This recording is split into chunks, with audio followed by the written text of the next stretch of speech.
Olá, meu nome é Chloé Pinheiro, eu sou jornalista especializada em saúde e ciência e está começando agora o Medicina do Futuro, um podcast oferecido pela Angen, que é uma das líderes em biotecnologia do mundo e realizado pelo estúdio Abril Branded Content, do Grupo Abril. Nos últimos programas, a gente trouxe novidades sobre como ciência e biotecnologia estão mudando o jeito de fazer medicina.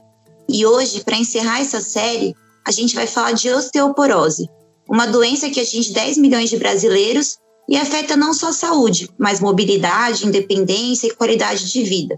Bom, para isso, a gente está aqui com o ginecologista Ben-Hur Albergaria. Ele é vice-presidente da Comissão Nacional de Osteoporose da Federação Brasileira das Associações de Ginecologia e Obstetrícia, a FEBRASGO. Bem-vindo, doutor. Olá a todos, é um grande prazer estar aqui com vocês para a gente estar conversando sobre a osteoporose.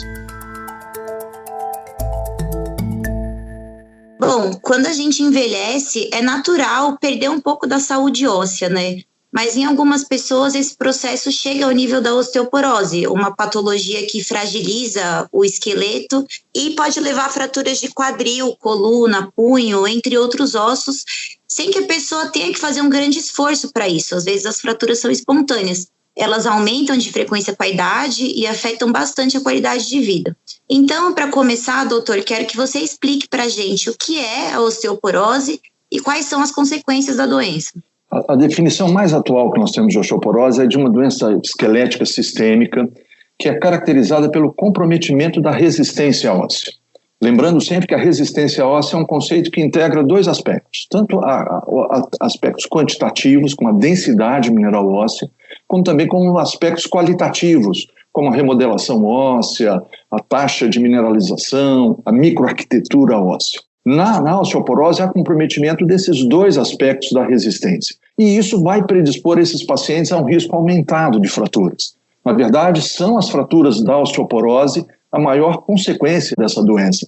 É exatamente por isso da importância que nós temos hoje como um problema de saúde pública, não só no Brasil, mas no mundo inteiro, em função do aumento da expectativa de vida. Consequentemente, as pessoas vivem mais tempo para desenvolver a osteoporose e, consequentemente, apresentar as tão temidas fraturas por fragilidade que dela decorre. Doutor, eu tenho uma dúvida sobre osteoporose. É uma questão de quando a pessoa vai desenvolver? É inevitável por conta do envelhecimento? Ou algumas pessoas terão e outras não? Isso é fundamental para a gente entender o processo da osteoporose, que a gente relembre um pouquinho a biologia óssea, é uma das maravilhas da biologia humana, né? Na verdade, o nosso esqueleto ele é fruto, ao longo da vida, de um processo tanto de formação óssea, dominado pelos osteoblastos, quanto de reabsorção óssea, comandado pelos osteoclastos.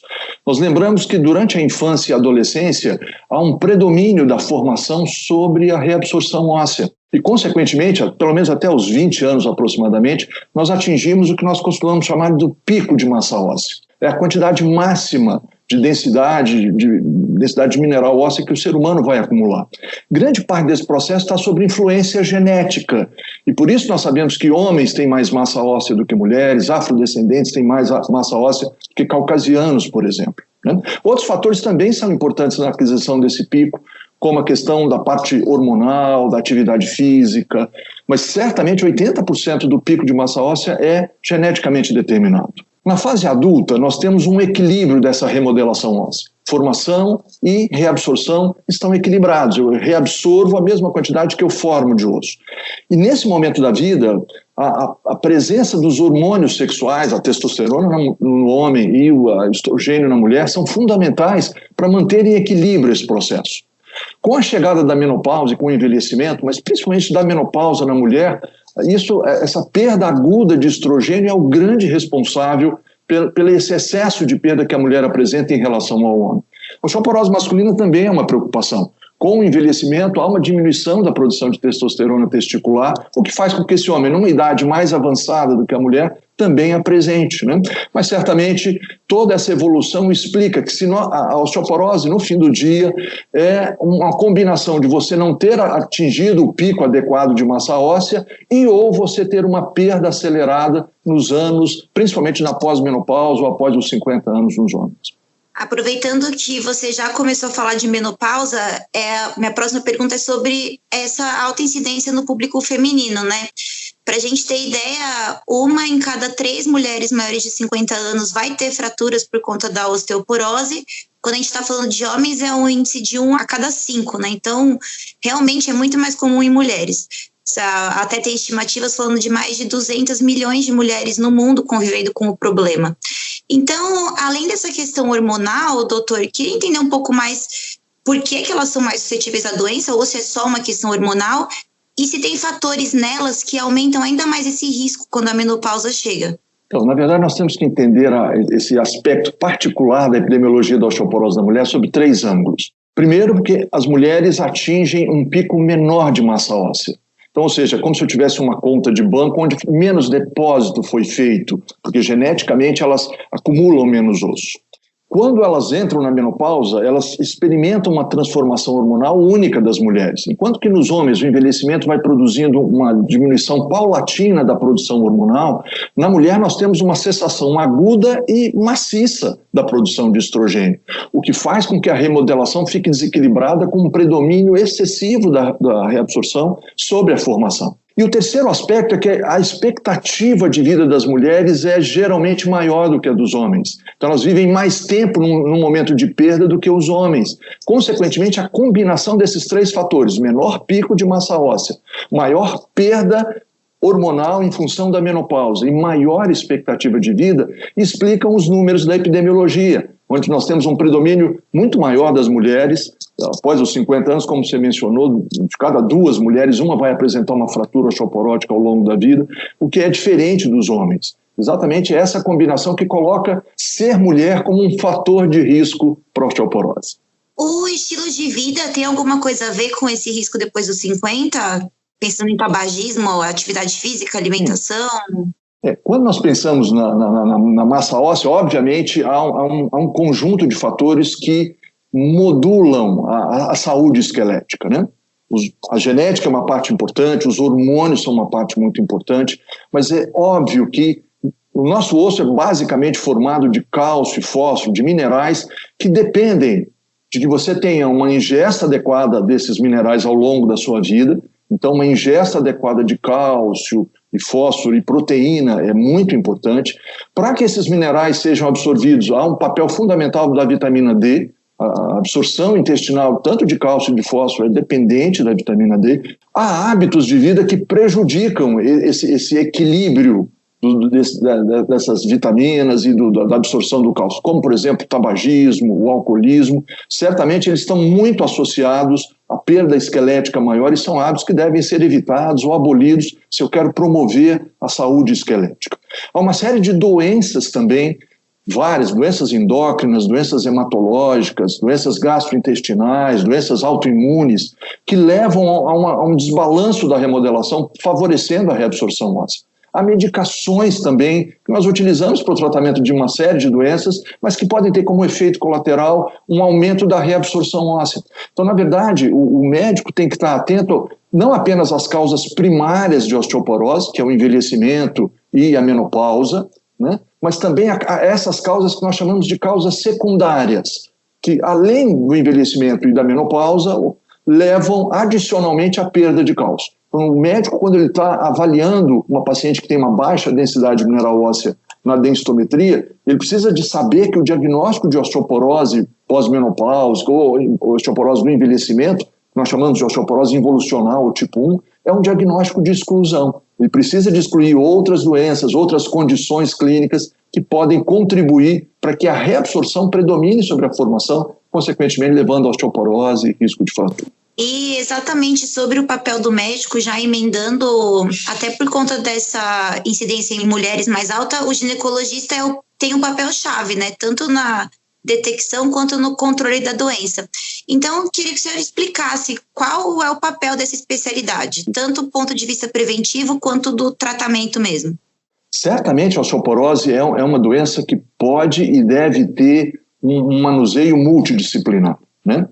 Primeiro que ela pode acontecer ao longo de toda a etapa da vida, apesar dela se concentrar basicamente na mulher, na pós-menopausa, mas ela pode acometer jovens, homens, crianças. Então, na verdade, uma multiplicidade de especialistas pode e deve se envolver na prevenção e tratamento da osteoporose. Agora, eu sempre ressalto, tendo dito isso, que há uma participação multidisciplinar, eu sempre vejo a atuação do ginecologista pelo fato de ele estar numa posição estratégica em termos dos cuidados de saúde da mulher, né? O ginecologista é o especialista que acompanha a mulher ao longo de toda a sua vida.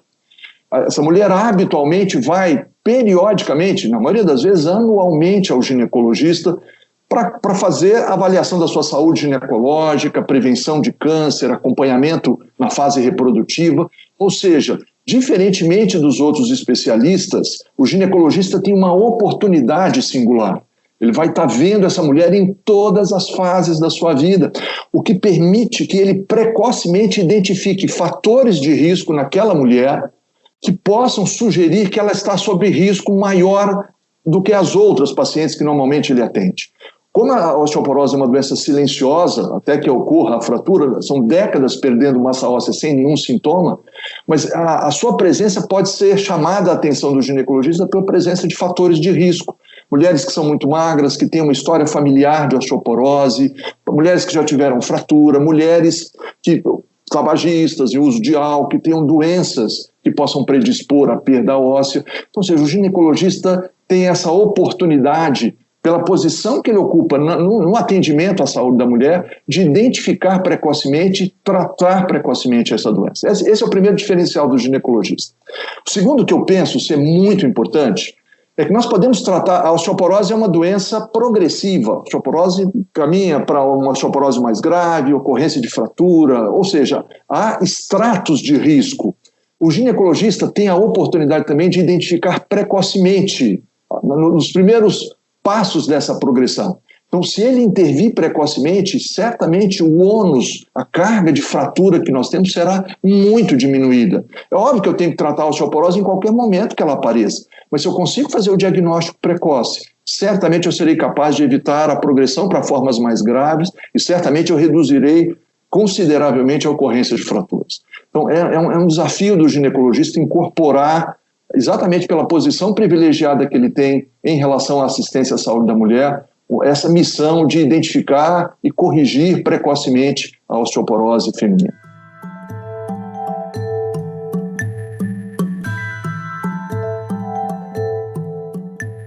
Agora a gente vai falar um pouco sobre estratificação de risco, que é justamente como o ginecologista faz esse trabalho de detecção e acompanhamento do risco. Então, doutor, que ferramentas e métodos hoje o gineco tem para calcular o risco da paciente ter osteoporose? E já aproveitando sobre a densitometria, que é um exame que você deve mencionar na sua resposta, de quanto em quanto tempo ele deve ser solicitado e como interpretar esses resultados? Certamente, após o diagnóstico da osteoporose, o próximo passo clínico fundamental para o manuseio dessas pacientes é o ginecologista estratificar o risco dessas pacientes. É essa estratificação de risco que vai permitir com que ele possa estabelecer de forma personalizada e de forma efetiva qual é a melhor estratégia terapêutica para aquela paciente que está à frente dele. Isso é extremamente importante. E nós podemos estratificar o risco desses pacientes usando 3 instrumentos muito simples e que estão disponíveis a todos nós médicos. O primeiro desses elementos, certamente, é a densitometria óssea, né? A densitometria é um exame radiológico disponível, inclusive, no SUS, no Brasil, no sistema público, que vai permitir com que nós mensuremos a densidade mineral óssea e que possamos, a partir dessa medida, classificar essa mulher, segundo a Organização Mundial de Saúde, em 3 situações: as mulheres que são normais, as mulheres que têm osteopenia e as mulheres com osteoporose, em função do T-score dessas mulheres. Mulheres até um T-score de -1 são normais, T-score de -1.1 a -2.4 tem osteopenia, e um T-score igual ou abaixo de -2,5 desvios padrão, essa paciente é classificada como osteoporose. Uma outra ferramenta bastante prática e que muitas vezes pode anteceder, inclusive, o uso da densitometria, é uma ferramenta desenvolvida pela OMS que nós chamamos de FRAX, que é uma ferramenta para cálculo de risco de fratura. Essa é uma ferramenta prognóstica que foi desenvolvida pela OMS, que está disponível gratuitamente online, onde os médicos têm a possibilidade, através de informar nessa ferramenta quais são os fatores de risco que essa mulher tem, qual é a idade, qual é o peso e altura, se ela já teve fratura prévia, se ela tem pai ou mãe com fratura de fêmur, se ela tem artrite reumatoide, se essa paciente usa ou não usa corticoide. E com essas informações, mesmo na ausência da densitometria, você pode colocar também a informação da densitometria no Frax. Frax pode calcular o risco dessas pacientes com a densitometria e sem a densitometria. Então, mesmo que você não tenha acesso à densitometria, se você informa quais são esses fatores de risco, o algoritmo da ferramenta vai calcular em 10 anos 2 desfechos. Qual é o risco dessa paciente apresentar uma fratura de quadril e qual é o risco dela apresentar qualquer fratura osteoporótica, que nós chamamos de fraturas osteoporóticas maiores. Esse cálculo de probabilidade de fratura ajuda dramaticamente a nós estratificarmos o risco dessas mulheres. Com o Frax, nós vamos dizer se elas estão abaixo de um limiar de intervenção ou se elas estão acima de um limiar de intervenção, consequentemente caracterizando um alto risco, né? E óbvio, e o terceiro fator é, todos os estudos epidemiológicos mostram claramente que pacientes com fratura prévia têm muito mais risco de futuras fraturas do que aqueles pacientes que não apresentaram fratura prévia. Então, isso é uma coisa que o médico obrigatoriamente deve perguntar aos seus pacientes. E o que nós temos aprendido nos últimos anos é que não apenas a ocorrência ou não da fratura, mas quão recente essa fratura é. Os estudos mostram que fraturas que aconteceram nos últimos 12, 24 meses têm um potencial de gerar novas fraturas a curto prazo muito maior do que fraturas que aconteceram após esse período, há 3, 4, 5 anos atrás. Então, ter uma fratura já coloca essa paciente numa categoria de alto risco e, particularmente, ter uma fratura recente ainda coloca numa categoria hoje que nós definimos de muito alto risco. No final dessa avaliação breve, o médico vai ser capaz de categorizar a mulher em basicamente 3 estratos de risco. Aquelas pacientes com baixo risco, que são pacientes normais na densitometria, ou que tenham apenas osteopenia, mas que o Frax mostra que elas têm baixo risco, e pacientes que não tenham fratura. Essas são caracterizadas como tendo baixo risco. Ao contrário, aquelas pacientes que apresentarem ou a presença de uma fratura, ou mesmo na ausência de fratura, uma osteoporose densitométrica, ou mesmo na ausência desses dois, que apresentarem um Frax acima do limiar de intervenção, qualquer uma dessas informações isoladamente já categoriza a minha paciente como tendo um alto risco. E se essa paciente apresentar, na verdade, múltiplas fraturas, ou se ela tiver na densitometria um T-score muito baixo, abaixo de menos 3,5, se essa paciente tem fraturas que aconteceram durante o tratamento ou que são muito recentes, ou se essa paciente tem quedas frequentes, nós vamos colocar agora essa paciente numa categoria de muito alto risco. Qual é a importância dessa estratificação? É porque ela vai permitir definir qual é a estratégia, qual é a sequência de tratamento que nós vamos utilizar. Para os pacientes de alto risco, talvez as medicações antirreabsortivas sejam a nossa primeira opção. Enquanto que para aquelas pacientes de muito alto risco, há evidência sólida hoje para mostrar que nessas pacientes talvez seja mais ideal começar o tratamento usando uma droga anabólica óssea e depois fazer a manutenção do tratamento com drogas antirreabsortivas. Doutor, eu ia te perguntar justamente sobre tratamentos, né? Que tipo de medicamentos a gente tem hoje à disposição? Já falou um pouco, né? Os que impedem a reabsorção e os que fazem crescer o osso. Então, que categorias são essas? Quando e como são utilizadas? Então, apenas revendo com vocês, nós podemos dividir o nosso arsenal terapêutico osteoporose em 2 grandes grupos. Aquelas drogas que agem principalmente inibindo a reabsorção osteoclástica, nós chamamos de drogas antirreabsortivas, e aquelas drogas que estimulam a formação óssea agindo diretamente no osteoblasto, são as drogas anabólicas, né? No nosso meio, as drogas antirreabsortivas elas são a terapia de reposição hormonal, os moduladores seletivos do receptor de estrogênio, no Brasil o único disponível é o haloxifeno, a calcitonina, os bisfosfonatos, né, alendronato, risedronato, ibandronato e azoledrônico, e mais recentemente o denosumab. Por mecanismos diferentes e com potências, com eficácia e segurança diferente, essas várias drogas têm como mecanismo comum de ação a redução da reabsorção óssea pelo osteoclasto. Com relação às drogas formadoras, até bem pouco tempo, o único representante dessa classe era a teriparatida aqui no Brasil. Mas nós estamos em vias de ter acesso, já está sendo avaliado pela Anvisa, uma nova droga anabólica com um mecanismo extremamente interessante, que é o romosozumab. Essa droga, na verdade, ela é categorizada como sendo uma droga anabólica, mas ela tem uma ação dupla, e isso é toda a sua singularidade. Ela, ao mesmo tempo, leva a uma formação, estimula a formação óssea, com potência maior do que a teriparatida que nós temos atualmente como droga formadora, mas ao mesmo tempo ela inibe a reabsorção como fazem os antirreabsortivos. Então há uma expectativa muito grande da chegada dessa droga no mercado, porque ela vai abrir uma expectativa terapêutica onde eu posso ao mesmo tempo formar osso e inibir a reabsorção. Certamente isso vai nos ajudar. Quem são candidatos a usar cada uma dessas classes terapêuticas é exatamente o extrato de risco que nós mencionamos que vai definir. Para aqueles pacientes com risco alto, a primeira escolha certamente fica com os antirreabsortivos. Enquanto que aquelas pacientes que têm um extrato de risco, onde elas são classificadas como tendo muito alto risco, nós vamos colocá-la inicialmente nessas drogas anabólicas, que tem um prazo de uso de 12 a 24 meses aproximadamente, e depois disso nós fazemos a transição para as drogas antirreabsortivas, para a gente garantir que aquele benefício que nós obtivemos com os formadores ósseos não se perca, porque elas têm uma ação reversível se você apenas para. Então nós fazemos uma sequência anabólico seguido de antirreabsortivo nessas pacientes com muito alto risco. Perfeito. Doutor, você mencionou na sua resposta o denosumab e essa nova droga anabólica que está chegando. Eles são de uma categoria que são os biológicos, certo? A gente pode considerar, então, que são o que a gente tem de mais moderno no tratamento e em que contexto utilizar os biológicos, no caso da osteoporose? Drogas biológicas são aquelas que não apenas têm uma produção diferente das drogas tradicionais, farmacológicas, porque elas são produzidas por organismos vivos, mas o que é mais interessante do ponto de vista de tratamento é que essas drogas, elas têm uma ação extremamente específica para a doença que nós estamos tratando, né? Na osteoporose, então, nós temos duas drogas que pertencem a essa categoria de drogas biológicas.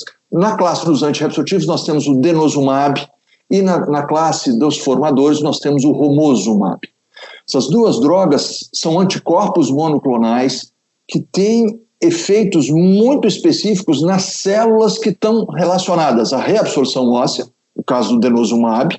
Nós sabemos que o denosumab é um inibidor específico do RANKI ligante, que é uma molécula fundamental para que o osteoclasto exerça a sua ação antirreabsortiva. Ou seja, nós conseguimos de forma seletiva, específica, inibir de forma potente a reabsorção óssea. Uma potência e uma seletividade muito maior que nós tínhamos com os outros antirreabsortivos, os bisfosfonatos, SERMs, terapia de reposição hormonal. E isso, ao mesmo tempo, aumenta a eficácia dessa ação antirreabsortiva, mas aumenta a segurança, já que essa droga tem um efeito bastante seletivo no esqueleto. A mesma coisa nós vemos com o romosozumab do lado anabólico. Essa droga é um anticorpo monoclonal anti-esclerostina, que é uma proteína que leva à inibição da formação óssea. Então, ou seja, nós avançamos bastante nesses últimos anos em ter drogas mais eficientes, com melhor tolerância, com melhor esquema posológico, já que são drogas feitas a cada um mês ou a cada 6 meses, 6 meses para o denosumab, a cada mês para o romosozumab. Então, ou seja, isso facilita bastante a aderência do paciente e a satisfação e a resposta do paciente ao tratamento. Então, é com grande expectativa que nós podemos tratar os nossos pacientes com osteoporose hoje, usando os benefícios da terapia biológica e agora trazem eficácia e segurança também para esses pacientes. Bom, saindo da modernidade para uma estratégia bem mais clássica, né, que é a suplementação de cálcio e vitamina D. Ainda tem muita dúvida sobre esse assunto, né? Hoje, qual é a recomendação oficial sobre suplementação de cálcio para essas mulheres em risco ou com a própria doença já diagnosticada? Na verdade, quando nós falamos em abordagem terapêutica da osteoporose, você tem a abordagem farmacológica, que é a que nós comentamos, as drogas antirreabsortivas e as drogas formadoras, e, simultaneamente, a abordagem não farmacológica. Não há uma hierarquia, essa divisão é apenas uma divisão didática. Simultaneamente, nós precisamos de dar atenção tanto às medidas farmacológicas quanto às medidas não farmacológicas. Elas andam par e passo, juntas, né? Então, na verdade, não é nem a modernidade versus o clássico, é uma abordagem holística, usando um termo, né, onde tudo isso é fundamental para o sucesso terapêutico. E certamente cálcio e vitamina D são dois nutrientes essenciais para a saúde esquelética. O esqueleto, 99% do cálcio do nosso organismo está no esqueleto. É a mineralização óssea pelo cálcio, pelo fosfato, pelo fósforo, que na verdade dá a resistência do osso. Então, ou seja, como um nutriente essencial para a saúde esquelética, todas as mulheres, a partir dos 50 anos, devem receber diariamente, tem uma necessidade nutricional diária de 1.200 miligramas de cálcio por dia. Lembrar que o cálcio não é fundamental apenas para o esqueleto. Na verdade, o esqueleto é um grande reservatório de cálcio. Uma série de funções biológicas vitais para o ser humano, como contratilidade muscular, contratilidade cardíaca, transmissão neuromuscular, transmissão nervosa, são cálcio dependentes. Nosso organismo depende de cálcio para que o coração bata o tempo inteiro, para que o músculo contraia. É por isso que todos nós temos uma necessidade, e a necessidade diária recomendada é 1.200 miligramas de cálcio. Para que esse cálcio seja absorvido, eu preciso de ter níveis adequados de vitamina D, que é a vitamina responsável pela absorção intestinal desse nutriente. E, segundo a recomendação, a partir dos 50 até os 70 anos, 600 unidades por dia, e acima dos 70, 800 unidades por dia é o mínimo necessário. Na verdade, hoje nós focamos a vitamina D muito mais em termos de que níveis plasmáticos nós devemos atingir do que na quantidade específica da recomendação. Para as pacientes com osteoporose, é ideal que elas mantenham níveis de vitamina D no sangue que sejam entre 30 a 60 nanogramas por ml. Isso vai garantir a absorção máxima da vitamina D e, ao mesmo tempo, ter um impacto positivo no músculo, evitando o risco de quedas e fraturas. Então, ou seja, com relação ao cálcio, a paciente tem que obter 1.200 miligramas por dia. Se isso vem da dieta, perfeito. Mas nós sabemos, há um estudo que mostra que no Brasil a ingesta média de cálcio pelo brasileiro é em torno de 400 miligramas por dia apenas. O que faz que a gente fique com um déficit ainda de quase 800 miligramas para chegar aos 1.200. Então, grande parte desses nossos pacientes necessitarão de suplementação adicional de cálcio, com os vários sais de cálcio que nós temos, carbonato, fosfato, citrato malato de cálcio, para que nós possamos atingir esse valor necessário de 1.200 miligramas por dia. E da vitamina D, a nossa dieta é muito pobre. Esse mesmo estudo mostrou que 98% da população brasileira não ingere, as fontes alimentares de vitamina D são muito baixas. Nós temos o sol como uma fonte, mas nós sabemos que com o envelhecimento, com menor exposição diária ao sol, né, com o uso de protetores solares que reduzem dramaticamente a síntese cutânea da vitamina D, grande parte da nossa população também apresenta níveis insuficientes ou mesmo deficientes de vitamina D. E grande parte desses pacientes nós vamos precisar de suplementar também a vitamina D, não só o cálcio, para que a gente possa obter os nutrientes necessários para que a mineralização óssea aconteça e, consequentemente, a gente seja capaz de promover saúde esquelética. Bom, doutora, a gente está chegando ao fim do nosso episódio, então, para encerrar, eu gostaria que o senhor fizesse um breve panorama tanto da detecção quanto do tratamento da osteoporose hoje no país. Quais são os pontos de melhora, o que os médicos que estão ouvindo a gente devem prestar atenção? Olha, eu resumiria a osteoporose, a mensagem da osteoporose que nós mesmos não podemos deixar de esquecer em 3 pontos. Lembre-se sempre que a osteoporose é uma doença frequente. Já é um problema de saúde pública, não apenas no Brasil, onde nós temos cerca de 10 milhões de pessoas com osteoporose, mais de 500 mil fraturas por ano. Então, ou seja, e que tem um custo, há um dado nacional estimando o custo apenas no SUS de mais de R$1 bilhão por ano no tratamento da osteoporose e das fraturas. Então, essa é uma doença frequente. Segundo, essa é uma doença grave, né? As fraturas estão associadas a aumento de mortalidade, em especial a fratura de fêmur, 25% de mortalidade já no primeiro ano, e mesmo a fratura vertebral também está associada a aumento de mortalidade, além de aumento de morbidade, perda de qualidade de vida para essas pacientes de forma importante, com peso para a família, para o próprio paciente e para a sociedade. E a terceira mensagem é que a osteoporose tem tratamento. Nós temos acesso hoje a drogas que são efetivas, seguras, bem toleradas, muitas delas disponíveis no SUS, mas nós temos um amplo espectro hoje de opções terapêuticas, e aí entram as drogas biológicas, que certamente vão nos permitir tratar os pacientes segundo o seu extrato de risco e obter os melhores resultados. Então, a nossa missão médica é lutar por um mundo futuro, e num futuro bem próximo, com menos fraturas ou sem fraturas por osteoporose. Essa deve ser a missão de todos os médicos que atendem homens a partir dos 50 anos, mulheres na pós-menopausa. Temos hoje todo o nosso arsenal diagnóstico, terapêutico e de prevenção para realmente promover um futuro sem fraturas osteoporose. Tá ótimo, doutor, perfeito. Quero te agradecer pela presença, pelas explicações. A conversa foi ótima. Não, foi um prazer. Obrigado aí. Contem com a gente. Legal. Bom, obrigada também a todo mundo que ouviu a gente. Esse foi o Medicina do Futuro. Então, nos últimos episódios, a gente pôde conferir novidades sobre tratamento e prevenção de uma série de doenças. Foi um prazer estar com vocês e discutir esse assunto. Um abraço e obrigada a todos que nos acompanharam.